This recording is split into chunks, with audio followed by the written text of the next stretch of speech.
ఆంధ్రప్రదేశ్ రాజకీయాల్లో ఆసక్తికర పరిణామాలు చోటు చేసుకుంటున్నాయి.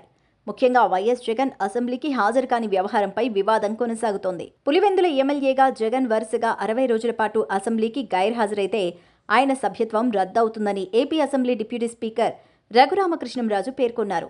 ఈ 60 రోజుల గడువు ఎప్పుడు పూర్తవుతుంది అనేది ఒకవైపు చర్చనీయాంశంగా మారగా, ఆయన తాజాగా చేసిన వ్యాఖ్యలు మరింత ఆసక్తికరంగా మారాయి. ఇటీవల మీడియా సమావేశంలో వైఎస్ జగన్ స్పందిస్తూ అసెంబ్లీ సమావేశాలను తాము బహిష్కరించలేదని స్పష్టం చేశారు. మాట్లాడేందుకు సమయం ఇస్తేనే తాము అసెంబ్లీకి వెళతామన్నారు. తనకు కూడా సాధారణ ఎమ్మెల్యేలాగే సమయం కేటాయిస్తే ఎలా అంటూ ప్రశ్నించారు.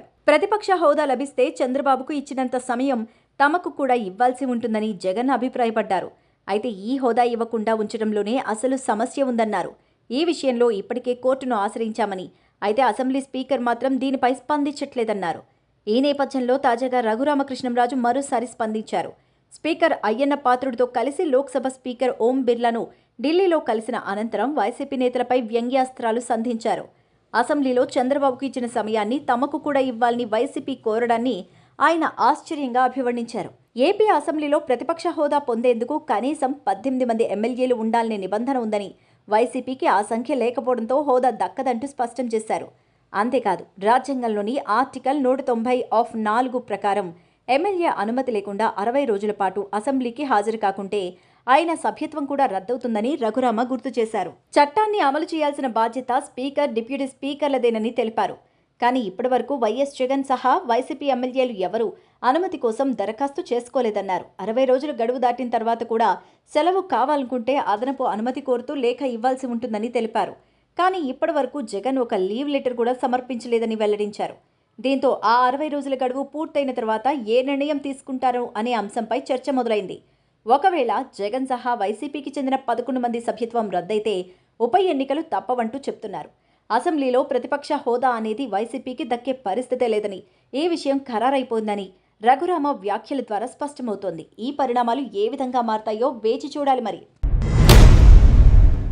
ఏపీ ఉప ముఖ్యమంత్రి పవన్ కళ్యాణ్ ఆరోగ్య సమస్యల నుంచి కోలుకొని మళ్లీ తన రాజకీయ కార్యకలాపాలు ప్రారంభించేందుకు సిద్ధమవుతున్నారు. ఇటీవల ఆయన వైరల్ ఫీవర్, స్పాండిలైటిస్ సమస్యలతో బాధపడ్డారు. అయితే ఇప్పుడు ఆయన ఆరోగ్యం కుదుటపడడంతో విశ్రాంతి తర్వాత తన పర్యటనలకు సన్నద్ధమవుతున్నారు. ఈ నెల 12 నుంచి దక్షిణాది రాష్ట్రాల పర్యటనకు సిద్ధమవుతున్నారు. సనాతన ధర్మ పరిరక్షణకు తమ వంతు కృషి చేయాలనే ఉద్దేశ్యంతో పవన్ కళ్యాణ్ కీలక నిర్ణయంలో భాగంగా తమిళనాడు, కేరళ రాష్ట్రాల్లోని ప్రముఖ దేవాలయాలను సందర్శించాలని నిర్ణయం తీసుకున్నారు. ఇప్పటికీ హిందూ ధర్మ పరిరక్షణ గురించి పలు సందర్భాల్లో ఆయన ప్రస్తావించారు. ముందుగా ఈ పర్యటన ఈ నెల 5 నుంచి జరగాల్సి ఉండగా ఆరోగ్య సమస్యల కారణంగా వాయిదా పడింది. అయితే ప్రస్తుతం జ్వరం పూర్తిగా తగ్గడంతో పార్టీ వర్గాలకు పవన్ తన పర్యటనకు సంబంధించిన ఏర్పాట్లు చేయాలని సూచించారు. ఇక జనసేన వర్గాల సమాచారం ప్రకారం పవన్ కళ్యాణ్ పర్యటన 3 రోజులకు పరిమితం కాబోతోంది. 12, 13, 14 తేదీల్లో కేరళ, తమిళనాడు రాష్ట్రాల్లోని ప్రముఖ ఆలయాలు దర్శించుకోనున్నారు. ఇక తిరుపతి లడ్డూ కల్తీ వ్యవహారం వెలుగులోకి వచ్చిన తర్వాత పవన్ కళ్యాణ్ సనాతన ధర్మ పరిరక్షణపై దృష్టి సారించారు. అప్పట్లో ఆయన హిందూ ధర్మాన్ని కాపాడాల్సిన అవసరం ఉందని పిలుపునిచ్చారు. ఇక ఇప్పుడు దక్షిణాదిలోని ప్రధాన ఆలయాలను సందర్శించి ధర్మ పరిరక్షణపై మరోసారి ప్రజలకు సందేశం ఇవ్వాలనే ఉద్దేశంతో ఈ పర్యటనకు సిద్ధమవుతున్నారు. ఇక ఈ పర్యటనకు హిందూ సంఘాలు కూడా ఆసక్తిగా ఎదురుచూస్తున్నాయి. ఇక ఈ పర్యటనను మొదట 5 రోజులకు ప్లాన్ చేసిన బిజీ షెడ్యూల్ కారణంగా 3 రోజులకు కుదించారు. పవన్ రాజకీయ ప్రస్థానం ఎంతవరకు ప్రభావం చూపుతుందో తెలియదు కానీ ధర్మ పరిరక్షణపై ఆయన చూపించే ఆసక్తి చాలా మందికి ప్రేరణ ఇచ్చేలా ఉంటుంది. ఆయన ఆలయ సందర్శనతో హిందూ సంఘాలు సంతోషాన్ని వ్యక్తం చేస్తున్నాయి. ఆంధ్రప్రదేశ్ అసెంబ్లీలో ప్రస్తుతం అధికార పక్షమే ఆధిపత్యం ప్రదర్శిస్తోంది. అయితే ప్రధాన ప్రతిపక్షంగా ఉన్న వైఎస్ జగన్ నేతృత్వంలోని వైసీపీ మాత్రం అసెంబ్లీకి వెళ్లకుండా తమకు ప్రతిపక్ష హోదా కల్పించాలని కోరుకుంటోంది. అధికార పక్షం మాత్రం అసెంబ్లీ నియమావళి ప్రకారం ఆ హోదా సాధ్యమే కాదని స్పష్టం చేస్తోంది. ఈ పరిస్థితుల్లో 15 రోజుల పాటు జరగబోతున్న బడ్జెట్ సమావేశాలకు వైసీపీ హాజరవుతుందా లేదా అనే అంశంపై పెద్ద చర్చ నడుస్తోంది. సభకు హాజరు కాకపోతే అనర్హత వేటు పడుతుందని స్పీకర్ అయ్యన్న పాత్రుడు స్పష్టం చేశారు.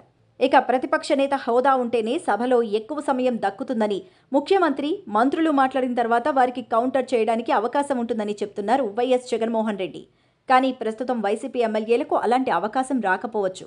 పైగా ఒక విషయం గురించి మాట్లాడుతున్నప్పుడు స్పీకర్ అభ్యంతరం చెప్పి మైక్ కట్ చేసే అవకాశం ఉందని అంటున్నారు. ఇక సభకు హాజరు కాకపోతే నిబంధనల ప్రకారం అనర్హత వేటు వేయొచ్చని చెప్తున్నారు. ఇదే జరిగితే ఉప ఎన్నికలు తప్పవు. కూటమి ప్రభుత్వం ఈ వ్యూహాన్ని అమలు చేయొచ్చనే అంచనాలు వ్యక్తమవుతున్నాయి. ఇక కోర్టు కూడా సభా నియమావళి పాటిస్తే పెద్దగా వ్యతిరేకించే అవకాశం ఉండకపోవచ్చని విశ్లేషకుల మాట.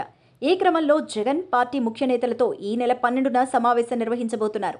అసెంబ్లీలో పార్టీలోని ఎవరిని శాసనసభ పక్ష నాయకుడిగా ప్రకటించాలో స్పీకర్కు లేఖ ఇవ్వాల్సిన అవసరం ఉంది. మరోవైపు కొత్తగా ఎన్నికైన వైసీపీ ఎమ్మెల్యేలు తమ నియోజకవర్గ సమస్యలను ప్రస్తావించేందుకు ఆసక్తిగా ఉన్నారు. ఇలాంటి సంక్లిష్ట పరిస్థితుల్లో వైసీపీ ఏం చేస్తుంది అనేది ఆసక్తికరంగా మారింది. సభకు హాజరవుతారా లేక తమ ప్రతిపక్ష హోదా డిమాండ్పై కట్టుబడి ఉంటారా అనేది చూడాల్సిందే. రాజకీయ పరిణామాల నేపథ్యంలో పార్టీ ఏ నిర్ణయం తీసుకుంటుందో వేచి చూడాలి.